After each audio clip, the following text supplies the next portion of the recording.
Ciao a tutti amici! Ciao, bentrovati! Bentornati sul canale dei Tickets for Life. Siamo Federico e Marta e questo alle nostre spalle è il nostro mitico Charlie, il nostro van camperizzato. Quanti viaggi che abbiamo fatto in 3 anni e mezzo, ormai stiamo andando verso i 4 anni, abbiamo girato mezza Europa, tra cui la Turchia, che sia la parte europea che la parte asiatica.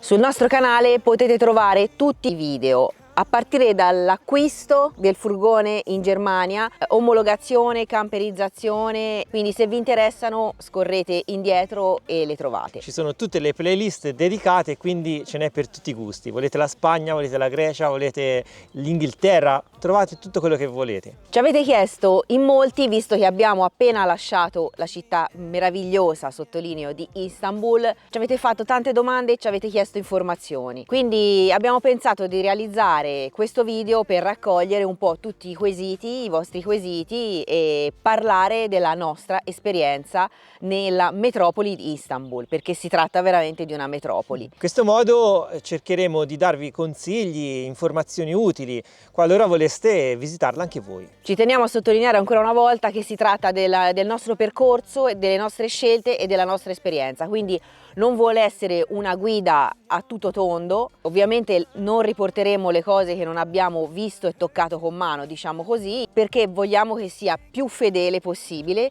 e che appunto riguardi esclusivamente noi e il nostro vissuto all'interno di Istanbul. Ovviamente con il nostro mitico Charlie. Esatto, può essere una guida adatta a chi vuole, perché noi abbiamo tanti camperisti, possessori insomma di un veicolo ricreazionale che ci seguono sul canale, e quindi vuole essere, diciamo così, una guida adatta anche per chi, e soprattutto diciamo per chi volesse raggiungere la città di Istanbul con il proprio mezzo.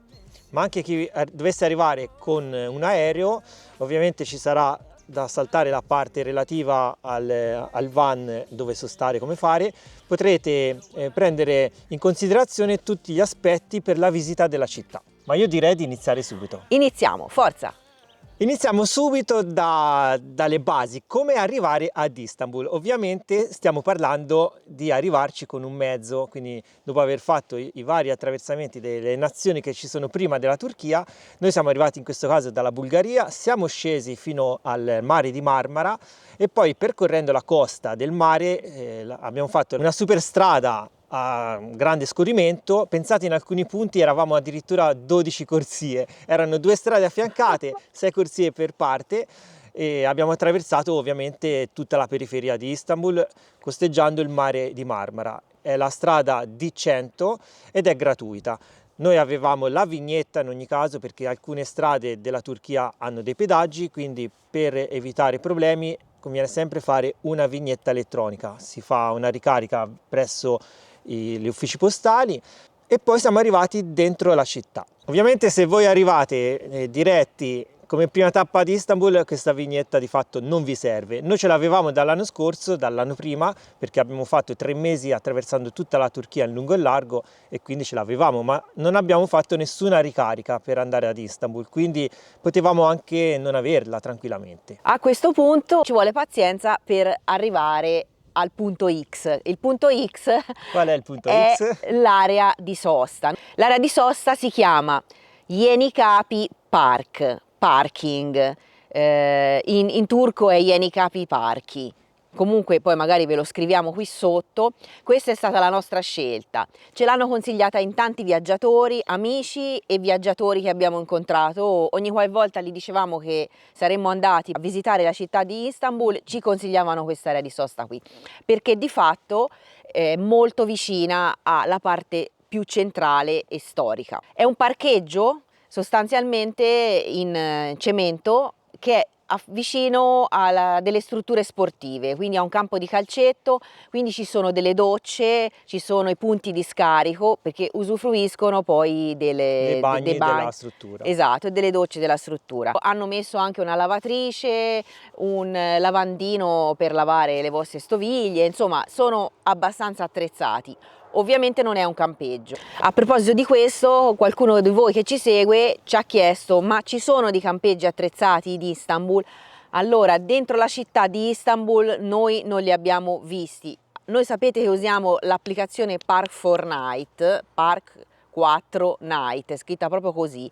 È un'app che potete scaricare sul vostro telefono e vi indica, oltre a punti di carico e scarico per i vostri camper o van, vi indica anche le aree di sosta e i campeggi. All'interno della città di Istanbul in questo momento storico campeggi non ce ne sono, ma ci sono altre 3 o 4 aree di sosta sulla tipologia di quella che abbiamo poi scelto noi. Sì, praticamente sono tutti parcheggi adibiti all'accoglienza dei veicoli. Esatto. I campeggi si trovano molto distanti dal nucleo centrale di Istanbul, addirittura sul Mar Nero, quindi veramente distanti, magari dovete fare 2 ore di treno per arrivare in città, non lo so, noi non l'abbiamo presi in considerazione perché appunto volevamo avere il van a portata di mezzo di trasporto per poter poi magari la sera, una volta stanchi, rientrare velocemente. I prezzi parleremo tutto successivamente. Se rimanete fino alla fine del video poi vi daremo il polso, come si dice, della spesa. Ovviamente c'è compresa anche la tariffa dell'area sosta.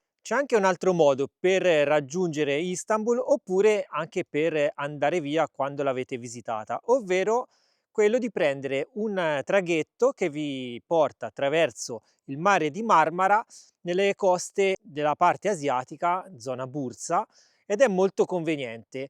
Costa una quarantina d'euro per 2 persone con un camper e vi evita di passare per il traffico cittadino. Noi per esempio l'abbiamo utilizzato per lasciare la città, anche perché il porto di partenza è la stazione stessa di Yeni-Kapı, che si trova a poche centinaia di metri dall'area di sosta dove abbiamo soggiornato con il nostro van. Parliamo ora dei trasporti, come muoversi nella città. La città è una metropoli con tantissimi abitanti, come già detto, e altrettanto è facile muoversi perché abbiamo veramente di tutto. Abbiamo la metropolitana, abbiamo i tram, abbiamo addirittura i traghetti, perché Istanbul, per chi non lo sapesse, è una delle poche città al mondo, se non l'unica, a trovarsi su 2 continenti, perché abbiamo la parte europea e la parte asiatica, e per andare da una parte a un'altra ci sono tantissimi traghetti. Poi addirittura abbiamo anche una rete di treni e uno di questi treni passa addirittura sotto lo stretto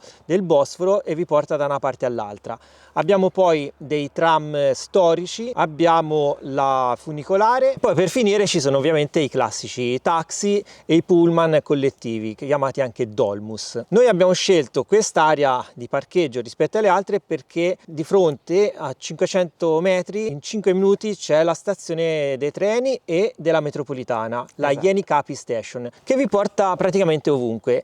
Oltretutto la zona clou della città è quella dove si trova di fatto questa area di parcheggio per i camper. Sì, ma questi mezzi di trasporto come facciamo? Dove troviamo i biglietti? Voi scendete appunto nella zona, diciamo, informativa della metropolitana, ci sono tantissime macchinette, sembrano, diciamo, degli ATM, ma di fatto vendono queste qua. Questa qui è esattamente la Istanbul Karti, ovvero la carta di Istanbul. È una card non nominativa, quindi diciamo al portatore, quindi di fatto se siete in 2 o anche in 3 con un figlio ve la potete passare da persona a persona. Quando arrivate al tornello c'è un lettore, la appoggiate, preleva automaticamente il totale della corsa, sia che stiate prendendo il traghetto per andare nella parte asiatica, sia che stiate prendendo il tram, eccetera eccetera. Lui preleva la quota, poi successivamente la passate alla persona che è con voi, che a sua volta la scansiona e via dicendo. Infatti è comoda perché con una sola carta potete gestire tutti i passeggeri. Esatto, ha un prezzo iniziale e poi successivamente viene ricaricata. Come vi dicevo, trovate tutte queste macchinette dove praticamente c'è sullo schermo un punto preciso dove va appoggiata questa carta in una certa posizione, poi ci sono le istruzioni in tutte le lingue, quindi anche se ovviamente turco, inglese, se non sapete l'inglese c'è anche in italiano, quindi cliccate la lingua, vi dà le istruzioni, la appoggiate, decidete la quota, ovviamente sono in lire turche, e la potete ricaricare di quanto volete, c'è ovviamente un tetto massimo. Poi quando ovviamente finite il credito la ricaricate più volte Più durante il volte. vostro soggiorno. Quindi a quel punto potete inserire i contanti in lire turche se ne avete, se no con la vostra carta di credito l'appoggiate anch'essa, vi preleva la quota e fino a un certo momento, quando la macchinetta non vi dà l'ok, non la potete togliere. A quel punto completa la ricarica di questa, la togliete e potete andare.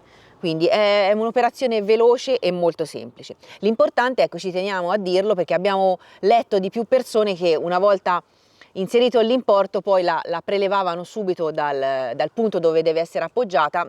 E gli dava errore. Gli dava errore e il computer, diciamo la macchina, non fa in tempo a inserire, a precaricare l'importo, quindi poi dopo sono problemi. Quindi lasciatela fino in fondo finché non avete ricevuto l'ok e quindi poi potete prendere i vostri mezzi.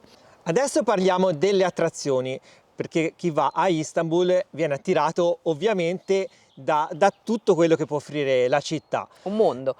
Diciamo che ci sono talmente tante cose da vedere che ovviamente ognuno poi farà le scelte in base ai propri gusti, alle proprie esigenze e anche in base al proprio budget, perché bisogna effettivamente dire che molte attrazioni sono molto costose. Noi abbiamo fatto anche un video dedicato su questo argomento, ve lo mettiamo qui sopra, andate a vederlo, è molto interessante. Anche noi ovviamente avevamo il nostro budget e abbiamo selezionato cosa vedere e cosa non vedere. Diciamo, le moschee sono la parte più importante, la più bella, anche perché le moschee sono tutte gratuite a parte Hagia Sophia, che è a pagamento, ed è l'unica moschea per cui abbiamo pagato il biglietto. Abbiamo speso in due una cinquantina di euro perché il biglietto è 25 euro a testa, senza considerare il museo che ha un costo a parte. Le altre moschee, quindi a partire dalla moschea blu, la moschea Kamlisa nella parte asiatica, che pensate è la moschea più grande di tutta la Turchia, anche di questa moschea abbiamo un video dedicato, come lo abbiamo per la moschea blu. Andate a vedere la nostra playlist della Turchia perché veramente abbiamo ce n'è insomma.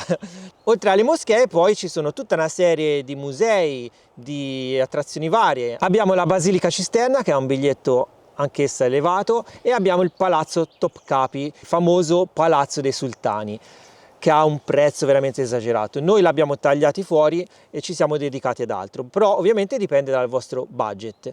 Poi ci sono i bazar che sono gratuiti e tutta una serie di piccole attrazioni. Noi abbiamo scelto di visitare alcune zone perché, come vi dicevamo, è immensa, quindi ci vorrebbe un anno solo per vedere tutta quanta Istanbul.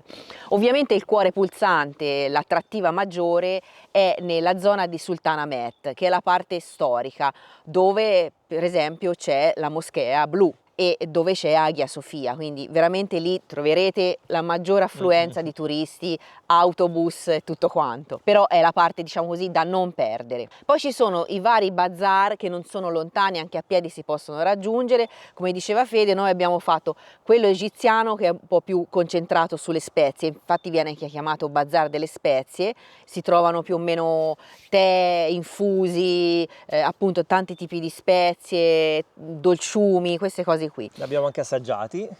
Poi ci sono i video dedicati, quindi come dicevamo prima, se scorrete indietro troverete anche questi video qua.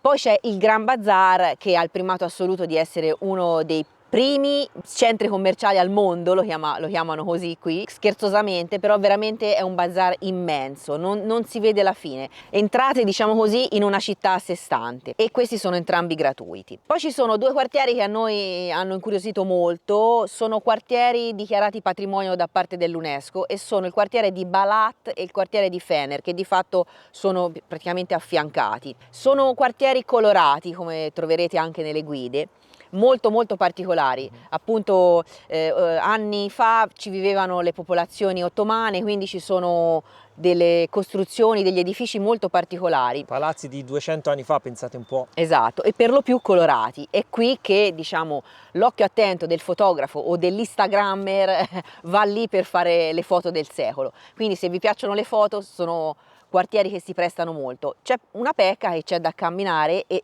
soprattutto in salita o in forte discesa, perché hanno delle pendenze piuttosto importanti. Però sono anche quartieri dove si mangia bene, quindi Esatto. si compensano le due cose. Sono raggiungibili tramite la linea del tram dal centro. Se guardate la linea della metropolitana e cercate Balat, che è scritto proprio così, lo troverete facilmente. Poi diciamo ci sono quartieri più moderni, la parte pulsante, più nuova, più moderna appunto, sono i quartieri di Galata e Pera, che si trovano sempre nella parte europea, ma sono raggiungibili tramite un tram che passa sopra un ponte o il traghetto. Qui vi sbizzarrite perché trovate negozi di ogni tipo, ristoranti, caffetterie e anche attrazioni storiche come ad esempio la Torre di Galata. Poi infine noi abbiamo visitato la zona asiatica, quella che ci incuriosiva maggiormente, e abbiamo preso un traghetto per raggiungerla. Potete in questo modo, in maniera furba diciamo, fare anche una gita sul Bosforo, perché ovviamente la attraversate. Con il prezzo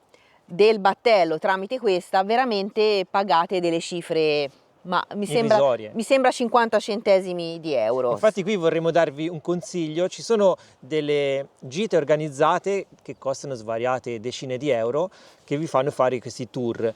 Però ovviamente lì c'è la guida che vi racconta i vari Esatto. palazzi, la storia. Però se vi volete fare una traversata del canale del Bosforo con il traghetto che funge come una metropolitana, un tram, voi passate da parte a parte, vi fate comunque una bella crociera sul Bosforo e vi godete la parte asiatica, oltre che quella europea, a un prezzo di 60 centesimi. Sì, costa veramente poco. E in ultimo invece, se volete provare l'ebbrezza del treno che passa sotto al Bosforo, c'è anche la linea del treno e raggiunge appunto il quartiere di Uskudar sulla parte asiatica. La linea Marmaray.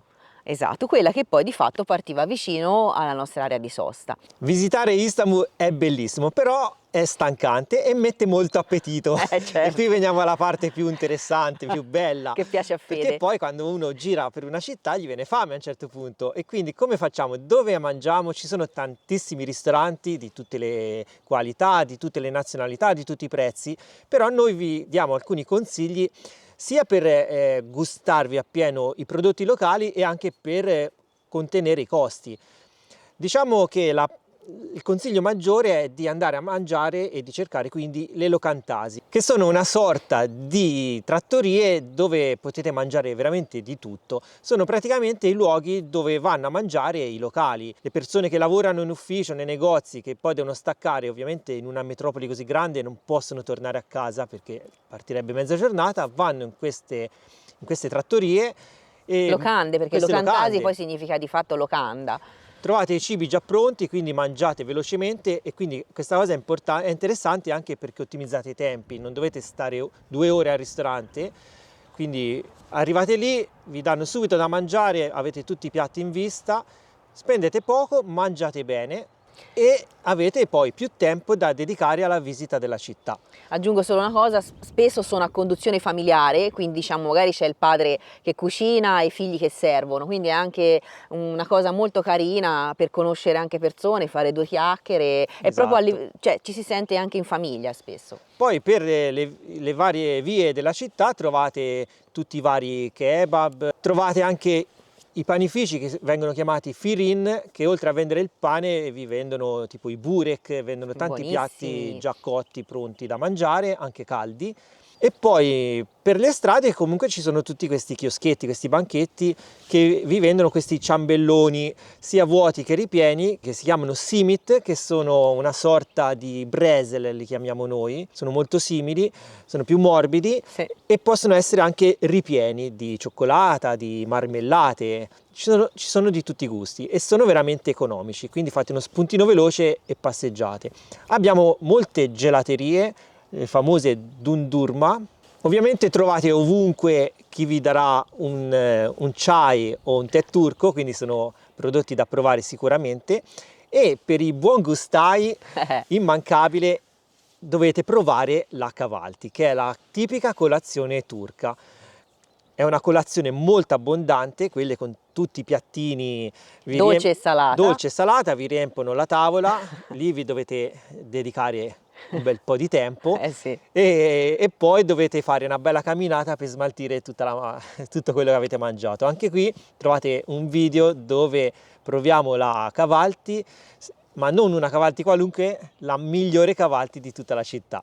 Esatto, c'è il nome del locale, quindi andate a vedere il video e troverete il nome del locale.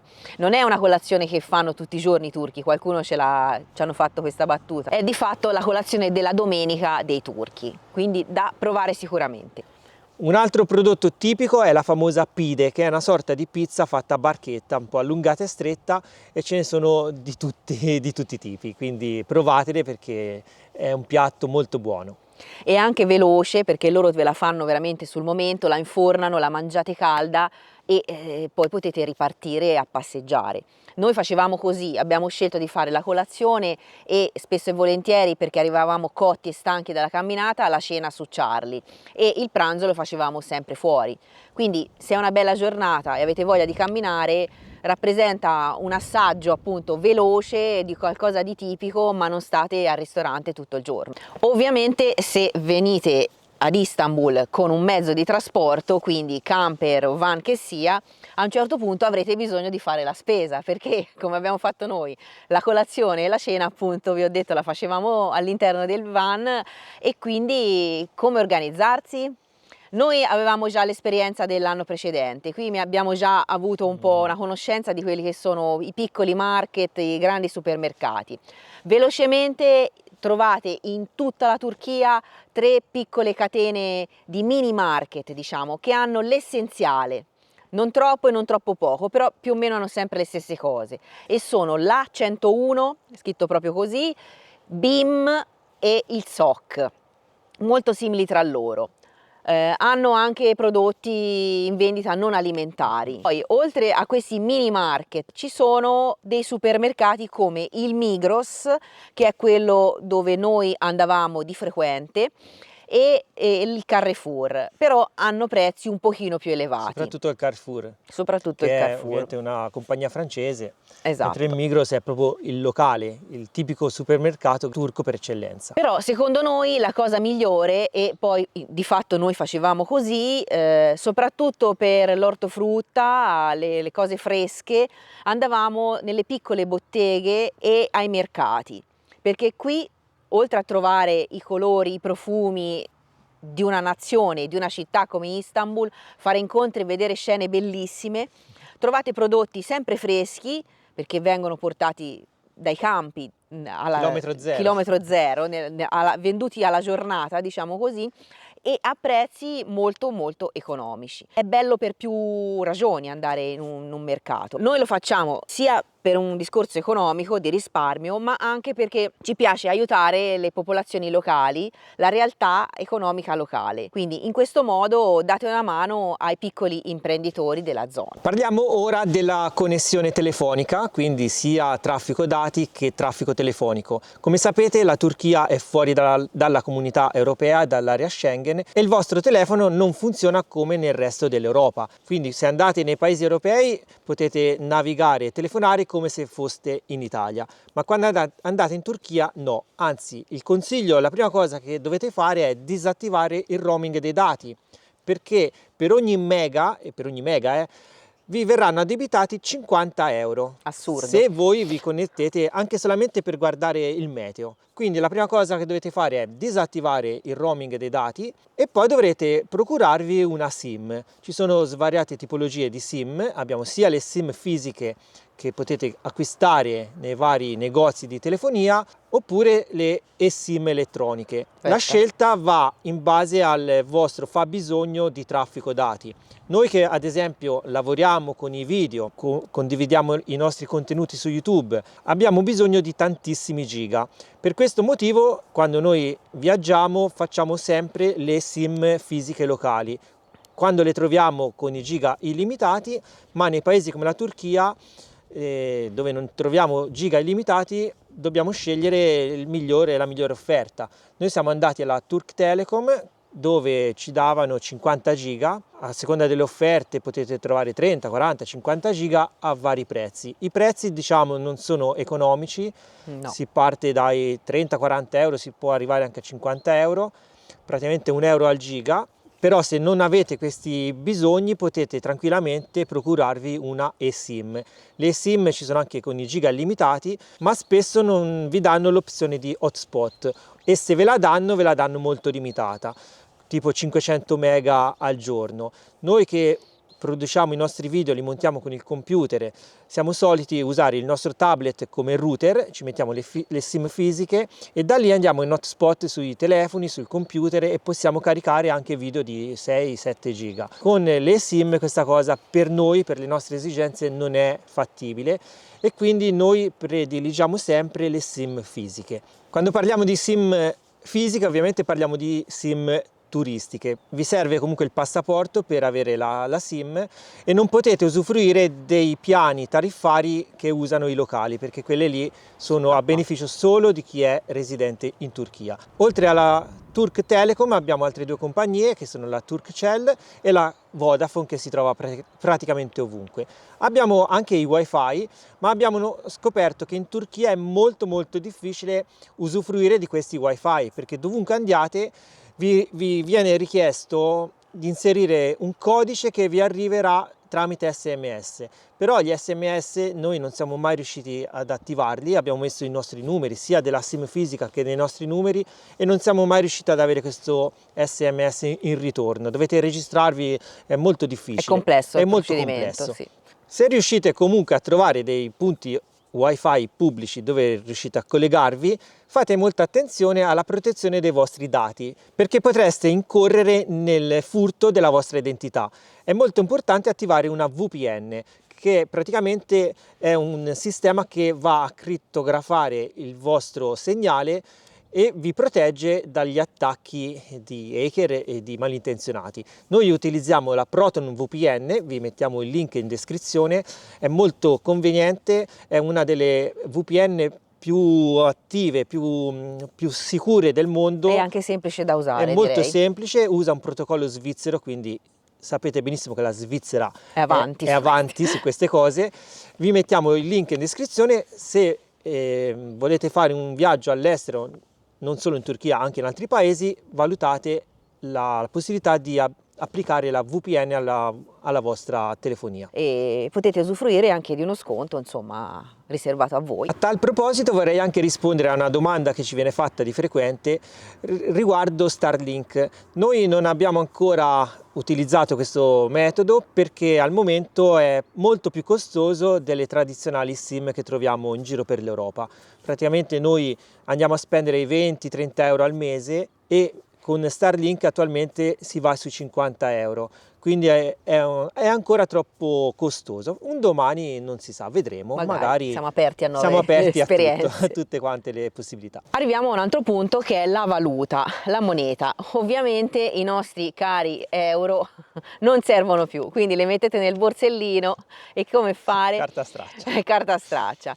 La moneta ovviamente è la lira turca. Troverete i simboli con LT o TL, cioè sta per Turkish Lira, ovunque esposta nei prezzi. Dovete fare ovviamente la conversione, quello non ve lo possiamo dire al momento perché dipende dal cambio, dalla valuta in quel momento, nel momento in cui viaggerete in Turchia.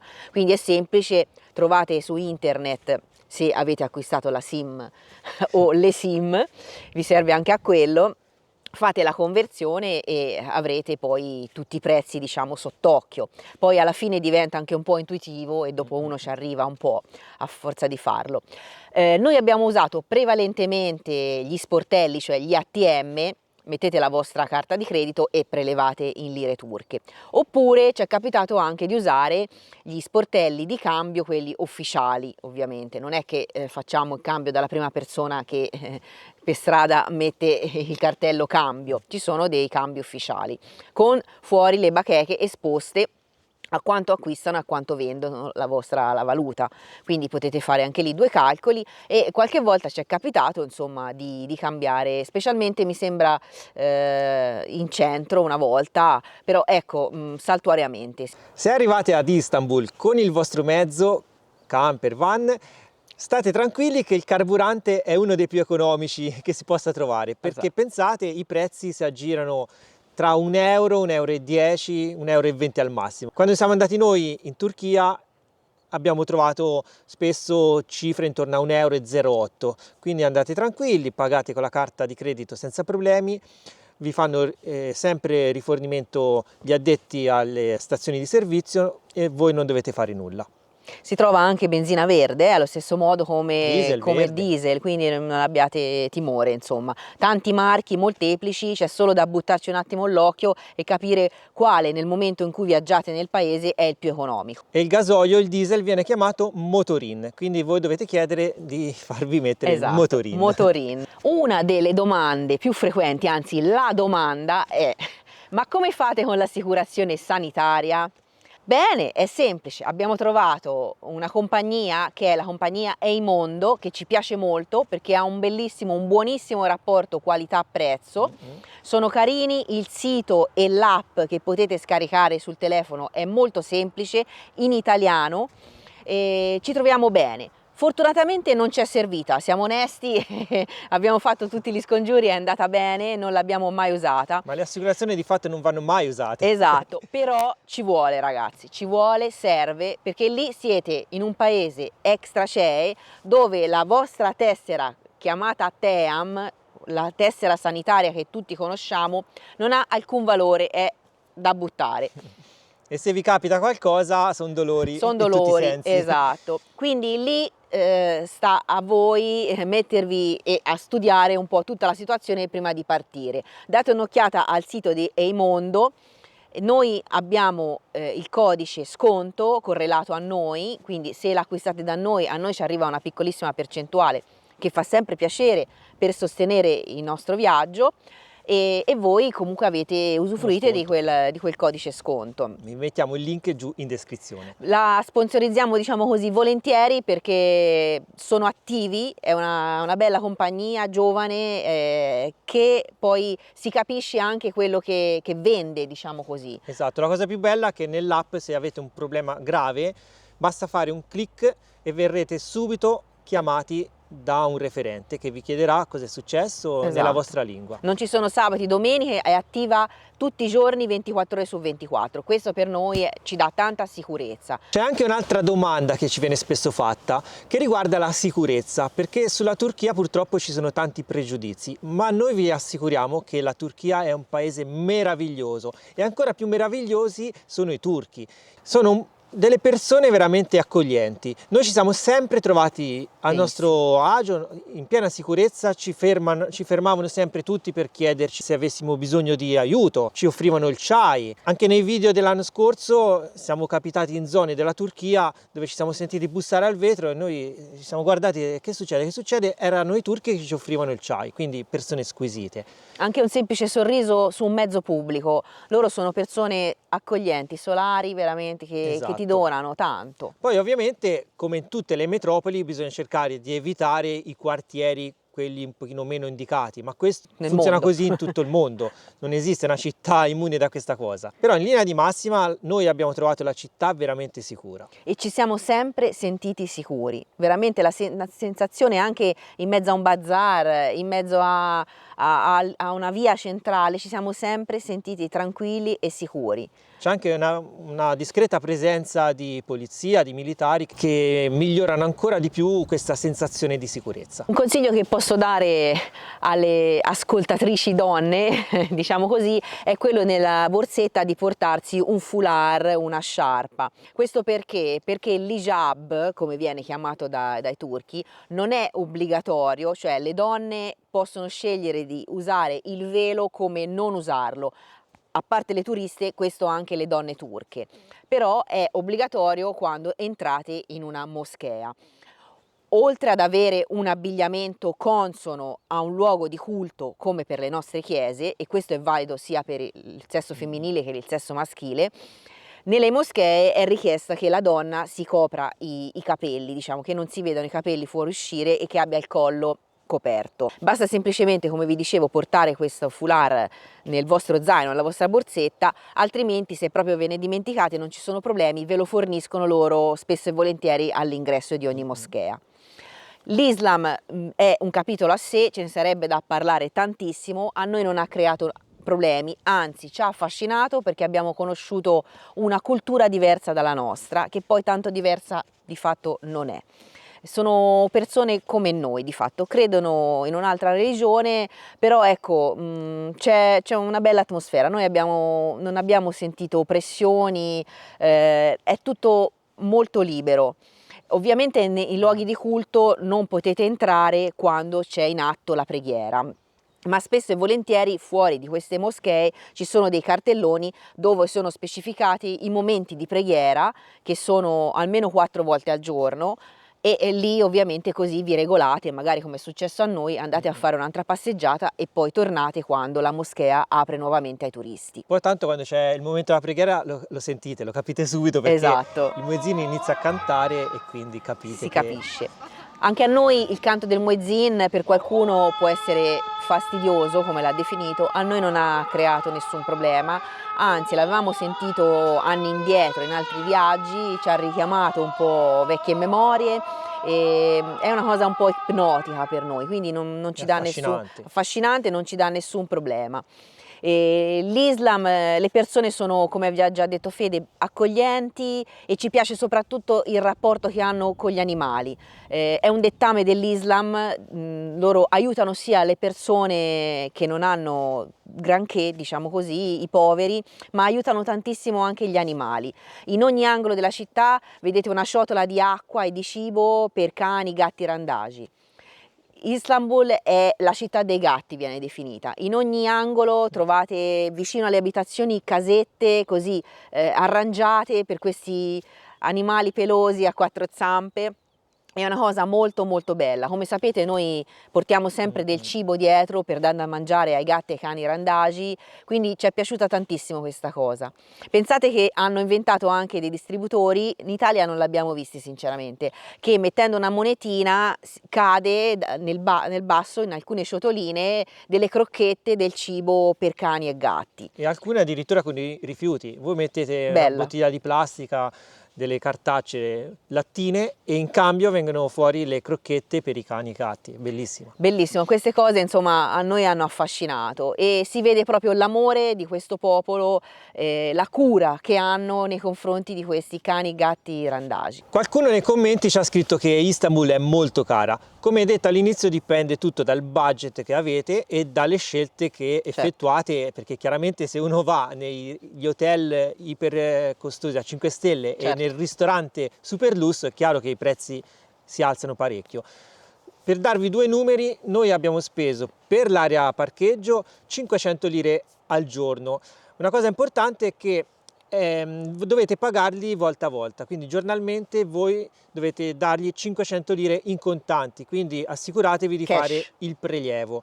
Noi abbiamo prelevato ogni volta 2-3 mila lire e tutte le mattine quando andavamo via gli pagavamo la giornata. Alla fine abbiamo speso un centinaio di euro per tutto il nostro soggiorno in quest'area camper. Per quanto riguarda i trasporti, molto convenienti, ogni singola corsa va dalle 20 lire, 25 lire, 40 lire al massimo, si parla di pochi centesimi, 17 centesimi, 50 centesimi al massimo, il traghetto 60 centesimi, abbiamo speso una quarantina di euro nel complessivo. In 2. Per mangiare, a parte la spesa fatta nei Migros e nei vari supermercati che non è contemplata in questo conto, perché qualcosa avevamo già nella cambusa di Charlie quando siamo arrivati, quindi quella diciamo non l'abbiamo considerata. Esatto. Ma anche avendo un camper uno penso che già la cambusa ce l'abbia, il frigo ce l'abbia pieno, no? Però tutti i giorni comunque mangiavamo fuori, abbiamo provato la Cavalti, abbiamo mangiato le pide, mangiavamo i vari burek. A pranzo almeno. Tutti i pranzi li abbiamo fatti fuori a giro e abbiamo speso un centinaio, 120 euro nel complessivo, e nel totale di tutto il nostro soggiorno a Istanbul la spesa è stata poco superiore alle 300 euro, quindi direi molto positiva questa cosa. Ragazzi, abbiamo speso veramente poco. Siamo stati bravi perché... E in questa cifra è compreso anche l'ingresso ad Hagia Sophia, che per l'esattezza è costata 53 euro proprio al cambio, chiaramente tagliando fuori le altre attrazioni. Voi pensate l'assurdo, un ingresso a una moschea 50 euro e circa 40 euro per tutti i trasporti che abbiamo preso, cioè per farvi capire quanto è sbilanciato poi il costo di queste attrazioni turistiche in questo momento. Questa cifra in due, quindi 150-160 euro a testa. Esatto. Chiaramente potete spendere il doppio o il triplo come la metà, questo dipende da voi. Questo, come avevamo detto all'inizio, è la nostra spesa, il nostro viaggio e la nostra esperienza ad Istanbul, quindi era solo per darvi un attimino il polso della situazione e farvi capire che certi canoni di spesa, come ad esempio i trasporti in città, sono molto economici, e anche se sapete scegliere dove mangiare fuori, mangiate con un buon prezzo e cose buone. Il nostro budget ovviamente è legato a un viaggio a lungo termine, quindi molte volte dobbiamo fare dei tagli per quanto riguarda le attrazioni più grosse, ma se andate in vacanza una settimana a Istanbul, Certo. potete anche decidere di fare il pacchetto all inclusive e prendere tutto. Ci sono anche degli abbonamenti, I mega pass, i mega pass, esatto, che comprendono le varie attrazioni a prezzi scontati. Scegliete varie attrazioni da includere in questo pass e sono compresi anche tutti gli spostamenti, cioè i mezzi di trasporto. Pagate una cifra che trovate, andate a cercare i mega pass nel sito e pagate quella, e con questo pass vi spostate in tutta la città. Può essere una cosa conveniente anche per chi va appunto lì magari una settimana. Noi abbiamo scelto altro, però siamo molto felici e contenti delle nostre scelte. Ci è piaciuta, ragazzi, tantissimo, che ve lo diciamo. Una città meravigliosa che non ha eguali. Allora, è caotica, è rumorosa, questo l'abbiamo sempre detto. Ma è anche il suo bello. Esatto, all'inizio ci vuole un attimo di quando arrivate, perché non credo che abbiate esperienza di metropoli di x mila abitanti tutti i giorni, quindi c'è un attimino da abituarsi, ma è intrigante, è una città veramente, non smetteresti mai di girare e di scoprirla. Non fatevi impaurire da questa città, andate tranquilli. E scopritela, scopritela, scopritela. Noi chiudiamo il video qui, speriamo di avervi dato il maggior numero di informazioni possibili. Ovviamente siamo disponibili se qualche domanda specifica insomma non vi ha soddisfatto, qualcosa la volete sapere, insomma, fateci le domande, esatto, e noi vi risponderemo. Grazie di essere stati con noi, vi abbracciamo tutti. Mettete un bel mi piace, iscrivetevi al canale se non l'avete ancora fatto e ci vediamo con i prossimi video. E magari condividete anche il video con qualcuno, vostri amici, vostri parenti che vorranno visitare Istanbul in futuro. Ci fate un gran piacere. Un abbraccio da Marta e Ciao Fede. a tutti! I tickets vi salutano. Ed ciao. anche il nostro mitico Ciardi. Ciao, alla prossima ragazzi. Ciao. Ciao.